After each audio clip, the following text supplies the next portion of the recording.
Seek advice. Find out from other people that have tried it, what's working for them. And so this is precisely what we're trying to do here, I think, is to offer advice. Take a class that you're comfortable with, that you really, your favorite class, and start to add into that. For me, I'm trying to figure out how to use my class time more effectively, and then using the Blackboard or an online component as a way to free up class time for what I think is the value added that you can do in a class. The advice I'd give to instructors who are wanting to integrate a blended approach to their teaching would be to learn about blended learning. There is, again, quite substantive literature.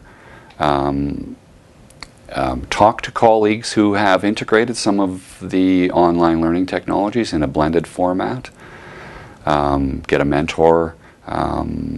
Access some of the resources that are available on campus, and that would go for teaching face-to-face, blended, or exclusively online. We have some great resources on campus, and I think if you can hook into those early on, that would be a very good thing. Blended approach is fantastic.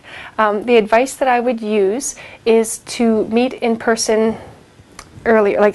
I wouldn't do maybe 2 online and then in person. I would try to go in person earlier, because once you can address that artistic component, once you know who your students are, the online environment becomes so much easier. And you even notice that in comments that students make to one another. Hey Dan, how's whatever going? Or students will be a lot more comfortable so much more quickly. So I would say if you're using blended, go in person sooner than later. I would also give the advice of sorting through the materials that you're going to use early, because some materials require the instructor to be there more so, and others don't. And so just change the schedule so that the stuff that kind of survives on its own that you would normally use in class just as a different approach, save that for the online, so that you can really use that in-person time for that relationship building and for engaging students and doing the things that maybe need you more than others.